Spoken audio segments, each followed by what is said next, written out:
اچھا سر، ناظرین کی طرف سے مختلف سوالات آتے ہیں، تو ان میں سے جو ضروری سوال ہوتے ہیں وہ آپ کی ٹیم جمع کر لیتی ہیں۔ ایک سوال ہمارے بھائی نے کیا ہے، انڈیا سے زہیب بھائی ہیں، وہ یہ سوال کر رہے ہیں کہ ایک روایت اس طریقے سے بیان کی جاتی ہے کہ ایک عورت 4 مردوں کو جہنم میں لے کر جائے گی، اس میں شوہر ہے، والد ہے، بھائی ہے اور بیٹا ہے۔ یہ 4 افراد ہیں جن کو ایک عورت جہنم میں لے کر جائے گی۔ وجہ کیا ہے؟ وجہ یہ ہے کہ ان مردوں نے اس خاتون کو بے پردگی سے نہیں روکا، گناہوں سے نہیں روکا، غلط باتوں سے نہیں روکا۔ اس طریقے سے روایت بیان کی جاتی ہے۔ تو اب بھائی یہ سوال کر رہے ہیں کہ یہ بتائیے کہ یہ روایت درست ہے؟ کوئی کتب حدیث میں یہ روایت ملتی ہے یا نہیں؟ دیکھیں، یہ جو روایت ہے زبان زد عام تو ہے، چلتی بھی بہت زیادہ ہے، لیکن کچھ باتیں ہیں وہ مشہور ہو جاتی ہیں، لیکن جب مڑ کے دیکھا جاتا ہے تو اس کی کوئی اصل نہیں ملتی۔ صحیح۔ اور محققین علماء کرام کو اگر آپ دیکھیں گے، اس میں محمد بن صالح صاحب کو بھی اگر آپ پڑھ لیں یا دیگر محققین، وہ فرماتے ہیں کہ ایسی روایت کتب حدیث میں دیکھی گئی تو ہمیں تو بالکل ایسی کوئی روایت نہیں ملی کہ ایک عورت جہنم میں جائے گی تو اپنے ساتھ 4 افراد کو لے کر کے جائے گی۔ لہٰذا اس کی نسبت اللہ کے رسول پاک علیہ السلام کی طرف نہیں کرنی چاہیے۔ کچھ باتیں پھیل جاتی ہیں، لیکن ہر بات کو دیکھنا چاہیے کہ کیا وہ بات آئی ہے، نقل ہوئی ہے، صحیح طور پر نقل ہوئی ہے، یا اس پر علماء نے آبجیکشن کیا ہے، قرآن پاک کے خلاف تو بات نہیں جا رہی۔ یعنی جو بھی پروسیجر ہے کسی بھی روایت کو دیکھنے کے لیے، وہ دیکھ کے تسلی میں آ کر پھر اس بات کو آگے نقل کرنا چاہیے۔ صحیح۔ اچھا سر، مختلف بیانات میں یہ باتیں ہوتی رہتی ہیں، اب یہ کیا وجہ بنتی ہے اس روایت کے متعلق کہ اس روایت کو علماء کرام نے بالکل قابل قبول قرار نہیں دیا، یا پھر یہ روایت کتب حدیث میں نہیں ملتی اور زبان زد عام ہو گئی ہے؟ اس کی کیا وجہ بنتی ہے؟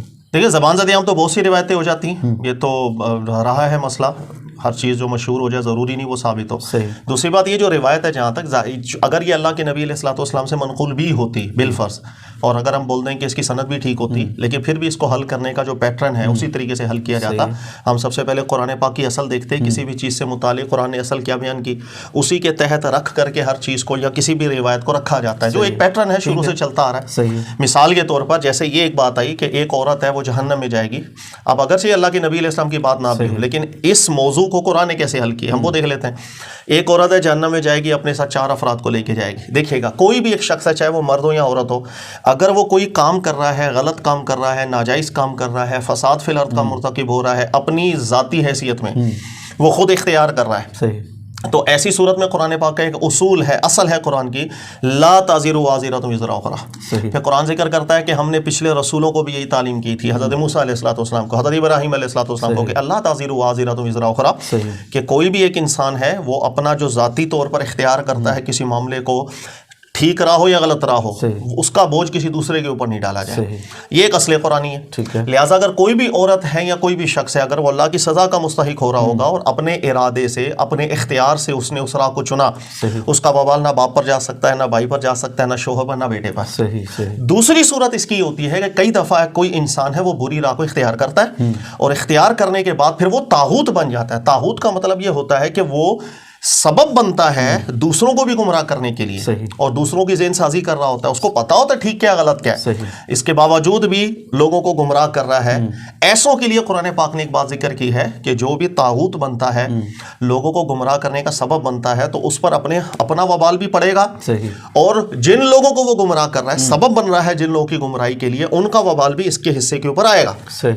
اس کو سورہ نحل میں اللہ تعالیٰ نے ذکر کیا، لِيَحْمِلُوا أَوْزَارَهُمْ كَامِلَةً يَوْمَ الْقِيَامَةِ، کہ ایسے لوگوں کے اوپر ان کے گناہوں کا وبال بھی ہوگا۔ وَمِنْ أَوْزَارِ الَّذِينَ يُضِلُّونَهُمْ، اور ان لوگوں کا بھی وبال ان کے سر پر بھی آئے گا جن کو یہ لوگ گمراہ کر رہے ہوتے ہیں۔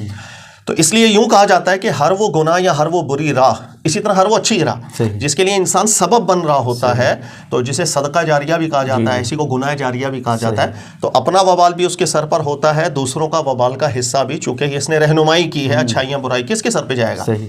اور اس کے مقابلے میں آپ دیکھیں کوئی بھی ایسا عمل ہو جس کے اندر انسان انفرادی حیثیت کے اندر کسی برائی کو چنتا ہے، تو اس کا وبال کسی دوسرے کے اوپر جا ہی نہیں سکتا۔ یہ 2 صورتیں ہو گئیں۔ ہاں، تیسری صورت یہ ہے کہ قرآن پاک نے خاص طور پر ہمیں رہنمائی کی ہے، قُوا أَنفُسَكُمْ وَأَهْلِيكُمْ نَارًا، کہ تم خود بھی اس جہنم کی آگ سے بچو، اپنی اصلاح کرو، اور اپنے گھر والوں کے اوپر بھی آپ کی توجہ ہونی چاہیے۔ لہٰذا اس ذمہ داری سے کوئی بھی شخص نکل نہیں سکتا۔ کوئی بھی شخص ہے، اس کا فرض ہے کہ اس کے ماتحت اس کی جو اولاد ہیں، اس کی زوجہ ہے، ان سب کی بڑی اچھی تربیت کرے، اچھے طریقے سے ان کو سمجھائے، حق کو اچھے طریقے سے بیان کیا کرے۔ یہ اپنی ذمہ داری کو وہ اگر پورا کرتا ہے، اب کوئی اپنی حیثیت کے اندر، انفرادی حیثیت میں کسی غلط راہ کو چنے گا، اس کا وبال اس کے سر پہ جائے گا۔ اب اگر یہ جملہ جو آپ نے روایت میں بیان کیا، اب آپ دیکھیں قرآن کی اصل کے حساب سے اس کو سمجھ لیں. یعنی اول تو یہ بات نبی علیہ السلام سے ثابت نہیں ہے. میں کہہ رہا ہوں کہ ایک جملہ بھی لے لیں کہ ایک عورت ہے بروز قیامت وہ اپنے ساتھ بہت سے افراد کو لے کے جہنم میں جائے گی. کیا ایسا ممکن ہے؟ ہم قرآن کی اصل سے دیکھیں گے تو ہاں ممکن ہے.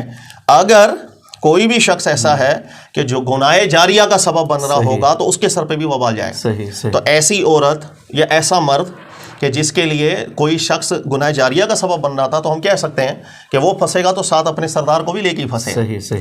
لیکن انفرادی حیثیت میں اگر کوئی گناہ کر رہا ہے تو ہم کہیں گے لا تزر وازرۃ وزر اخری، ایک کا وبال دوسرے کے سر پہ نہیں ڈالا جا سکتا.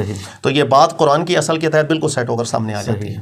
ٹھیک ہے سر. اچھا، اصول حدیث کی جب بات چلتی ہے، امام ابن الجوزی کی مجھے وہ بات یاد آتی ہے. وہ کہتے ہیں کہ کسی حدیث کو صحیح قرار دینا ہے یا موضوع قرار دینا ہے، اس کے لیے ایک اصول ہے. اور اصول یہ ہے کہ آپ دیکھیں جو بھی روایت آپ کے سامنے آئی ہے وہ یا تو عقل کے خلاف ہو، اصول دین کے خلاف ہو، یا جو روایات آ رہی ہیں ان منقولات کے خلاف ہو روایت. اگر ان اصولوں کے خلاف جا رہی ہے وہ روایت تو آنکھیں بند کر کے اس روایت کو موضوع قرار دے دو. سر اس اصول سے تو ایسا لگتا ہے کہ ایک اصول امام ابن الجوزی نے عوام کے ہاتھ میں دے دیا، تو کیا عوام اسی اصول کے تحت جو ان کی عقل میں بات نہیں آ رہی، ہر بندہ اٹھ کے بول دے گا بھائی میری عقل میں نہیں آ رہی لہذا یہ حدیث موضوع ہے، لہذا یہ حدیث ضعیف ہے؟ کیا ایسا کر سکتے ہیں؟ ایسا نہیں ہے کہ عوام کے ہاتھ میں دے دیا گیا ہے وہ جو فیصلہ کریں. عقل سے مراد ہمیشہ عقل سلیم ہوتا ہے. یعنی درست استدلال کے اوپر انسان دیکھ سکتا ہے کہ عقل سلیم کے خلاف بات آ رہی ہو. اور یہ جو اصول آپ نے ذکر کیا، محقق ابن الجوزی نے بھی ذکر کیا، ابن حجر عسقلانی نے بھی ذکر کیا، محقق ابن القیم نے بھی ذکر کیا، اور اس اصول کے اندر وسعت ڈالی تھی شیخ ابن تیمیہ صاحب نے. اور میں اس کو ذکر کر دیتا ہوں. یعنی کوئی بھی حدیث ہے اس کے جھوٹا ہونے کے لیے کافی ہے. ابن جوزی لکھتے ہیں نمبر 1، اگر وہ عقل سلیم کے خلاف ہو، ٹھیک ہے، تو آنکھیں بند کر کے سمجھو حدیث جھوٹی ہوگی. نمبر 2 انہوں نے ذکر کیا نقل کے خلاف ہو. نقل کہتے ہیں آپ کا قرآن، آپ کی سنت، اللہ سے جو ثابت ہے، اللہ کے رسول پاک علیہ السلام سے جو بات ثابت اس کے خلاف جاتی ہے تو آنکھیں بند کر کے سمجھ لو کہ حدیث جھوٹی ہے.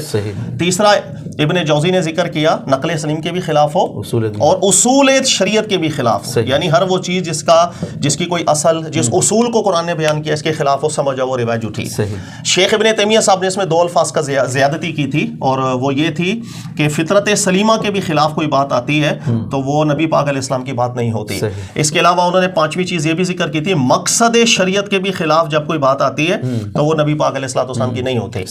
تو یہ چیزیں اب ظاہر ہے یہ باتیں وہی سمجھتا ہے جس کو جسے کہتے ہیں نا شغف ہوتا ہے، قرآن سے شغف ہو اور اللہ کے رسول پاک علیہ السلام کی سیرت کو بہت اچھی طرح مطالعہ کیا ہو، وہ ایک مزاج سے واقف ہو جاتا ہے. بالکل ایسا نہیں ہے کہ عوام الناس کے ہاتھ میں دے دی گئی. بہت سی چیزیں ایسی ہوتی ہیں جو بالکل ٹھیک ہوتی ہیں لیکن شاید ابتدائی نظر میں دیکھیں تو ایسا لگتا ہے کہ تو قرآن کے خلاف ہے، حالانکہ قرآن کے بالکل مطابق بھی ہوتی ہے. تو ہر چیز کے لیے علم ہونا چاہیے. تو آپ اگر آبجیکشن کرتے ہیں کر سکتے ہیں، لیکن آپ کے پاس ہنر ہے، آپ کے پاس فن ہے، آپ کے پاس علم ہے تو آپ بالکل آبجیکشن کر سکتے ہیں، جیسے ماضی میں کیا ابھی بھی کیا جا سکتا ہے. ٹھیک ہے سر. اچھا یہ تو اصول ہو گئے. اب اس کے اندر جیسے ہے یہ عقل سلیم، آپ کہہ رہے ہیں کہ اگر ایک بندہ صحیح ہے، انف نالج رکھتا ہے، دین سے شغف رکھتا ہے، معلومات ہیں اس کے پاس دین کی اچھی خاصی، اس کے پاس جو عقل سلیم ہے اس کی بنیاد پر وہ روایت کو رد کر سکتا ہے، موضوع قرار دے سکتا ہے. تو مطلب اس کی کوئی اور مثالیں وغیرہ ہمارے پاس موجود ہیں؟ بہت سی مثالیں. عوام الناس کی میں اگین کہہ رہا ہوں، بات نہیں کر رہا، کہ جو فن کے ماہر ہوتے ہیں، جنہوں نے قرآن پڑھا ہے، قرآن سمجھا ہے، قرآن مقاصد شریعت سے واقف ہیں، اصول شریعت سے واقف ہیں، قرآن پاک کس طرح استدلال کرتا ہے، مقدمات اس کے کیا بیان کرتا ہے، اور قرآن پاک کس طریقے سے آپ یوں سمجھ لیں حرام لعینی کو بیان کرتا ہے، حرام لغیری کو بیان کرتا ہے، علوم غیبیہ کو کس طرح بیان کرتا ہے، شہادت کو کیسے بیان کرتا ہے، شرائط کے. اب یہ جس کو پتہ ہی نہیں تو وہ کیسے کھڑا ہو کے بول دے گا کہ بھائی یہ بات قرآن کے خلاف ہے؟ تو پہلے انف نالج ہونا چاہیے. اور دوسری بات، بہت سی روایتیں ایسی گزری ہیں جو بالکل عقل سلیم کے خلاف تھی. علماء نے کہا اس کا متن ہم قبول ہی نہیں کر سکتے. اللہ کے رسول پاک علیہ السلام کی بات یا اللہ کی بات وہ عقل سلیم کے خلاف اس لیے نہیں ہو سکتی کہ قرآن پاک نے پورے کے پورے قرآن میں آپ دیکھ لیں عقل سلیم سے خطاب کر رہا ہوتا ہے قرآن. جی ہاں، جو کلام افلا تعقلون، بالکل ہے، جو قرآن وہ کلام ہی عقل سلیم سے کر رہا، اس کی بات عقل سلیم کے خلاف نہیں ہو سکتی. لہٰذا اس کی بہت سی روایت ہے. جیسے ایک روایت آ جاتی ہے کہ بھائی فلاں قومیں پہلے ایسی تھی کہ ان کے بہت لمبے قد ہوا کرتے تھے، ایسا.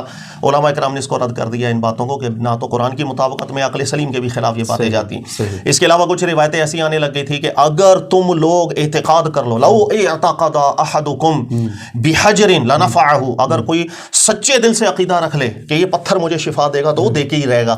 اس ٹائپ کی بہت سی روایتیں. تو علماء کرام نے سنتے اس کو محسوس کیا اور کہا کہ عقل سلیم اس کا رد کر دیتی ہے. اور یہ بہت سے لوگ ایسے تھے کہ جو شرک سے بڑی محبت تھی ان کو، اس طرح کی روایتیں انہوں نے بنائی تھی. اس کی بہت سی مثالیں اور بھی بن جاتی جو عقل سلیم کے خلاف. مثال کے طور پر جیسے ایک روایت آ جاتی ہے اختلاف امتی رحمہ، میری امت کے اختلافات جو ہوں گے وہ امت کے لیے رحمت ہو جائیں گے. اس روایت کو علماء نے کہا عقل سلیم کے خلاف ہے کہ اگر اختلاف رحمت ہے تو اتفاق زحمت ہوئی، مفہوم مخالف ہوتا ہے، بس دین ہے تو رات ہے، رات ہے نہیں تو دن ہے. اگر ایک چیز کے اندر دو ہی صورتیں بن رہی ہو، اختلاف کا مقابل اتفاق ہی ہوتا ہے. اگر اختلاف رحمت ہے تو اتفاق جو ہے وہ زحمت ہی بنے گا. اور جتنی نحوستیں ہم نے اختلافات کی بنیاد پر دیکھ لی ہیں، اتنی نحوستوں کبھی دیکھی نہیں. تو جیسے ابن حزم، موقع کے ابن حزم کو بھی دیکھ لیں، انہوں نے بھی ذکر کیا یہ بات ایک تو اصل ہی نہیں ہے، اللہ کے نبی علیہ السلام سے ثابت بات نہیں ہے، اور دوسرا عقل سلیم کے خلاف یہ بات ہے کہ اتفاق میں برکت ہوتی ہے نہ کہ اختلافات کے اندر. اس طرح اور بہت سی مثالیں اس کی موجود ہیں کہ عقل سلیم کی بنیاد پر علماء نے فیصلہ کیا کہ روایت مشکات نبوت کا ایک جسے کہتے ہیں نا ایک نور وہ لگ ہی نہیں رہا. ٹھیک ہے سر، یہ اصول تو آپ ہو گیا عقل سلیم والی آپ نے مثال دے دی. اب اصول شریعت کے خلاف، جو اصول شریعت نے ہمیں دیے ہیں، ان اصولوں کے خلاف کوئی ایسی روایت جس کو علماء کرام نے رد کر دیا ہو؟ بہت سی مثالیں، کتابوں کی کتابیں لکھی ہوئی ہیں علماء کرام. ذہن میں رکھیے گا، اکثر میں ایک جملہ بیان کرتا ہوں، اور وہ یہ کہ کوئی بھی حدیث ایسی آپ کے سامنے ہو جس کی سند ٹھیک نہ ہو یا متن میں آبجیکشن ہو، تو ایسا نہیں ہے کہ وہ ماضی میں بچ گئی ہو. علماء کے کلام اس پر ملتے ضرور ہیں. اللہ تعالیٰ نے اس دین کو کبھی بھی لاوارث نہیں چھوڑا. یہ ضرور ہو سکتا ہے کسی ایک عالم کی نظر نہ گئی ہو، دوسرے کی چلی گئی. تو یہاں یہ جو روایات کا باب ہے، اس کے اندر چونکہ لوگوں نے بہت سی دو نمبریاں کرنے کے بیچ میں کوشش کی ہے، لیکن اللہ تعالیٰ نے ہر وقت کے اندر ایسے علماء بھی پیدا کیے جو کھرے اور کھوٹے کو جدا بھی کرتے چلے گئے. اصول شریعت کی مثال آپ ایسے لے لیں، جیسے ابھی قرآن پاک کے اندر جو موضوع تھا ہمارا، میں نے ذکر کیا لا تزر وازرۃ وزر اخری، کہ ایک شخص اگر کوئی اپنے اختیار سے کوئی غلط راہ چنتا ہے، اس کا وبال کسی اور پر نہیں جائے گا، نہ باپ پر بیٹے کا، نہ بیٹے پر باپ کا. اپنے اختیار سے اگر کوئی بندہ کوئی غلط راہ چنتا ہے. اب اس اصول کو قرآن پاک نے ایک جگہ نہیں 10 جگہوں پر ذکر کیا، بار بار ذکر کیا، پچھلی شریعتوں کے حساب سے بھی ذکر کیا، اللہ کے رسول پاک علیہ السلام کے صحابہ کے حوالے سے بھی ذکر کیا. اس بات کو پختہ کر دیا گیا کہ ہمیشہ ذہن میں رکھو، کوئی اپنے اختیار سے کام کر رہا ہے، اس کا وبال دوسرے پر نہیں جائے گا. یہ ایک اصل ہے محکم. اب دو روایتیں آ جاتی ہیں کہ ایک کی تو سند بھی بالکل کئی محققین کے نزدیک ٹھیک ہے، اور وہ یہ ہے کہ لا يدخل الجنہ ولد زنا، کہ جنت کے اندر زنا سے جو بچہ پیدا ہوگا، حرام کی جو اولاد ہوگا، وہ جنت میں کبھی نہیں جا سکتا. اسی طرح بہت سی روایتیں ایسی بھی آئی ہیں کہ جو ولد الزنا کے حوالے سے ہی ہے کہ حرام کی جو اولاد ہے بروز قیامت جس وقت یہ مطلب حشر ان کا کیا جائے گا تو یہ بندروں کی شکل میں ہوں گی یا خنزیروں کی شکل میں ہوں گی. اس طرح کی مختلف روایتیں آتی ہیں، کئیوں کی سند بھی بہت ٹھیک ہے، لیکن ہمارے جتنے بھی محققین اکابرین گزرے ہیں وہ ذکر کرتے ہیں کہ یہ بالکل قابل قبول روایت نہیں، اس لیے کہ اصول شریعت کے بالکل خلاف ہے. اچھا، کہ اللہ تعالیٰ نے اگر والدین نے کوئی گناہ کیا تھا تو اس کی سزا اس بچے کے اوپر کیسے جاری ہو سکتی ہے؟ اللہ کی بالکل اصل کے خلاف ہم چلے جاتے ہیں. لہٰذا ایسی روایتوں کو کبھی بھی قبول نہیں کیا گیا، بلکہ ایسی روایتوں کے اندر تعویل کو بھی پسند نہیں کیا جاتا، صراحتاً کہہ دیتے ہیں اصول شریعت کے خلاف بات. صحیح. اچھا، تیسری بات کی طرف ہم آتے ہیں، نقل صریح کے خلاف. اس کی مثالیں بھی میں آپ سے لیتا ہوں، لیکن ایک دفعہ ایک جملہ آپ اپنے کئی بیان میں ریپیٹ کر چکے ہیں کہ اللہ نے اس دین کو لاوارث نہیں چھوڑا. ہم مان لیتے ہیں، مانتے ہیں، ایمان رکھتے ہیں، عقیدہ رکھتے ہیں یہ، لیکن سر جو حالات علم اور جہالت کے آج کے دور میں چل رہے ہیں، پاکستان میں بالفرض ہم دیکھ لیتے ہیں تو ماحول مطلب اللہ کی عبادت کرنے والے کا طریقہ ہی ایک نہیں ہے. کوئی بھی بات اٹھاتے ہیں تو جناب اس کا اختلاف، فلاں کا اختلاف، کوئی مسئلہ اٹھا لیجئے، حتیٰ کہ سر سب سے بڑی جو بات ہوتی ہے عقیدے کی، عقیدوں میں اختلاف آ جاتا ہے. ایک مولوی صاحب ایک عقیدہ بیان کر دیتے ہیں، وہی عقیدہ انہی مولوی صاحب کے خلاف دوسرا عقیدہ بیان کر دیتے ہیں. تو یہ جملہ ٹھیک ہے، لیکن اس کی ذرا وضاحت کیجئے کیسے لاوارث نہیں ہے دین؟ دیکھیں، یہ جو ہم نے بنا لیا ہوا ہے اختلافات کی بنیاد پر عقیدوں میں اختلاف عمل، تو ہمارا مسئلہ ہے نا. اللہ تعالیٰ نے ہمیں اس نہج پہ تھوڑی چھوڑ کے گئے ہیں، یا قرآن پاک ہمیں اس نہج پہ چھوڑ کے چلا گیا، ایسا تو ہو نہیں سکتا. اچھا، ہم نے مسئلہ یہی ہے کہ بہت سی چیزیں ایسی بنا لی، جیسے امت کا اختلاف رحمت ہوتا ہے، اور یہ جملہ آج سے نہیں بہت سی صدیوں سے اگر آپ دیکھیں گے یہی جملہ چلتا ہے. یار اگر نقطہ نظر الگ بھی ہیں، فقہی نقطہ نظر الگ ہیں، عقیدے کے کوئی مسئلہ نہیں، اس امت میں اختلاف رحمت ہے. سر اختلاف رحمت نہیں ہوتا، خاص طور پر دین کے معاملے میں.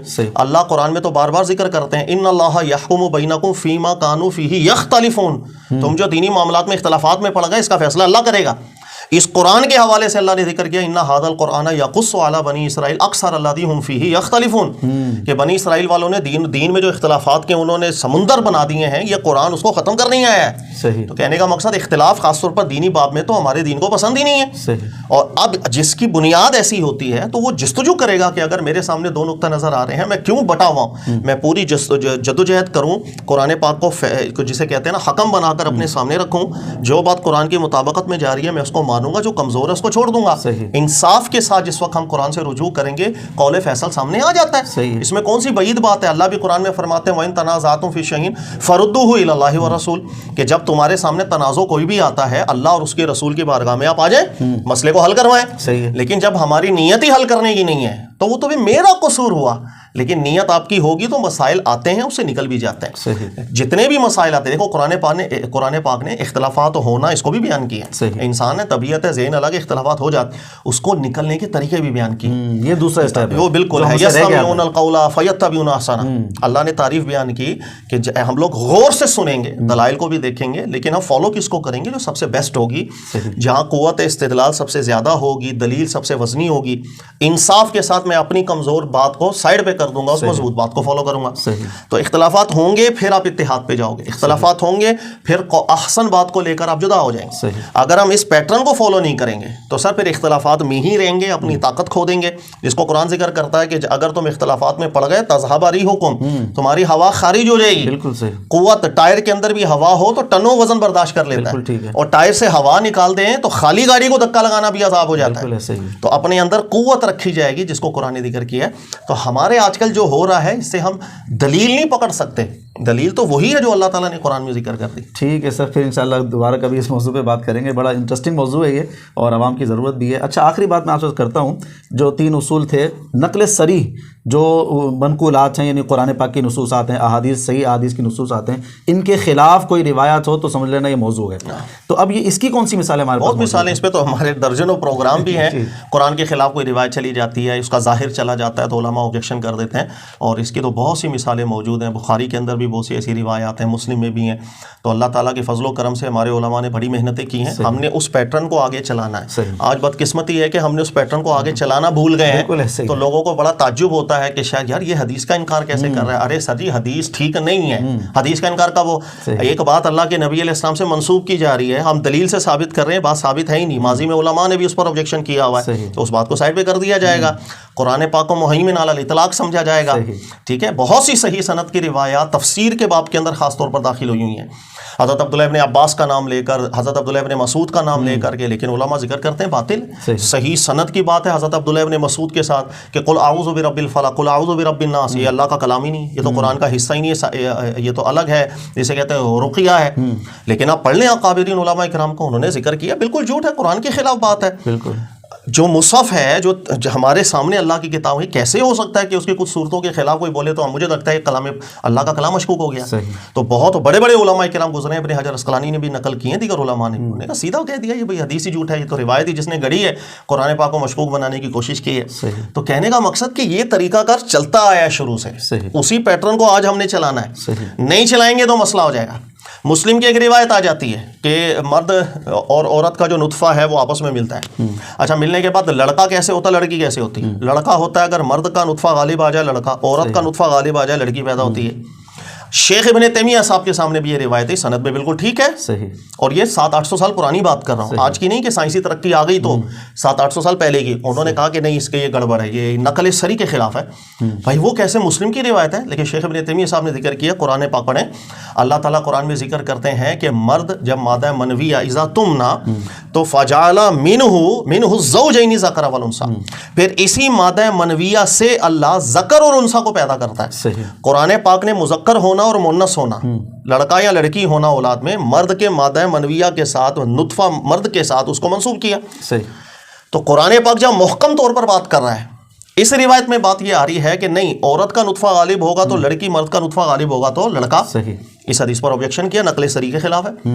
ان کو تو کسی نے نہیں کہا تو منکر حدیث ہو گیا, سر انہیں معلوم تھا کہ نقل صریح کے خلاف روایت قبول نہیں کی جاتی, اس لیے کہ یہاں پر راویوں کا دخل ہو گیا, وہ براہ راست اللہ کا کلام ہے.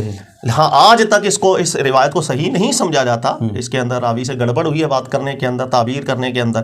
ہاں آج کے دور میں اگر ہم سائنٹیفکلی بھی اس کو دیکھیں تو بالکل ایسا ہی ہے. جنس کا جو تعین ہوتا ہے نا, لڑکا لڑکی, جیسے اللہ نے قرآن میں ذکر کیا, اس کا تعلق مرد کے نطفے کے ساتھ ہی ہوتا ہے, عورت کے نطفے کے ساتھ جنس کا تعلق نہیں ہوتا, لڑکا ہونا یا لڑکی ہونا. تو بات وہی ثابت ہوئی جو قرآن پاک نے کی, لیکن روایت میں بات گڑبڑ ہوئی, اس پر آبجیکشن کر دیا گیا. تو نقل صریح کے خلاف بھی روایت ہوتی ہے, اس پر آبجیکشن کیا جاتا ہے, ماضی میں بھی کیا, آج بھی ہم کر سکتے ہیں. ٹھیک ہے سر, بہت خوبصورت, اچھا لگا اور سیکھنے کو ملا, یقیناً ناظرین کو بھی سیکھنے کو ملا ہوگا. اور 1-2 پروگرام باقی ہیں جو آپ نے بھی کہا تھا کرنے ہیں, اس کے لیے آپ سے بھی ٹائم لینا تھا, تو وہ 2 پروگرام باقی ہیں جو کرنے ہیں ہم نے الہاد کے حوالے سے. اور میں ناظرین کے لیے ذکر کر دوں کہ رمضان آ رہا ہے اور رمضان میں ہر ایک کا شوق ہوتا ہے، ذوق ہوتا ہے علم حاصل کرنے کا، قرآن کو پڑھنے کا، قرآن کی تعلیمات کا. تو انشاءاللہ ہم ارادہ کر رکھے ہیں اور میں نے مفتی صاحب کو بہت فورس بھی کیا ہے اس حوالے سے کہ مفتی صاحب ٹائم دے رمضان کے مہینے میں، اور ایک کورس ہم اناؤنس کرنے جا رہے ہیں جو الحاد کے حوالے سے ہوگا، اور اس میں الحاد کے سوالات ہوں گے. الحادین کی طرف سے، ملحدین کی طرف سے جو سوالات کیے جاتے ہیں ان سوالات کے جوابات ہمیں قرآن کیسے دیتا ہے، پھر قرآن ملحدین کے سامنے کیا کیا سوالات کھڑے کرتا ہے جن کے جوابات ان کے پاس نہیں ہوں گے. انشاءاللہ یہ کورس ترتیب دے رکھیں گے. 50 سے زائد موضوعات ہیں جن کو ہم نے ترتیب دیا ہے، اور قرآن کی وہ کون سی آیات ہیں جو ہمارے مسلمانوں کے ذہنوں میں آتی ہیں اور ان کی وجہ سے وہ اسلام سے تھوڑا سا دور ہو جاتے ہیں یا بات سمجھ میں نہیں آ رہی ہوتی ہے بظاہر. اسی طریقے سے وہ کون سی روایات ہیں جن پر اعتراضات ہو سکتے ہیں، جیسے آج بھی مفتی صاحب نے مثالیں دیں، اور اکثر بیانات میں روایات پر ہی کلام ہوتا ہے جس سے اعتراض ہوتا ہے اور پھر ایسا لگتا ہے کہ شاید اسلام صحیح نہیں ہے. اسی طریقے سے کہا جاتا ہے کہ جناب کوئی بھی مذہب سچا نہیں ہے. ان سارے سوالوں کے جوابات آپ کو انشاءاللہ اس کورس میں ضرور ملیں گے. اگر آپ بھی ایڈمیشن لینا چاہتے ہیں تو اس کورس کو ضرور جوائن کیجیے.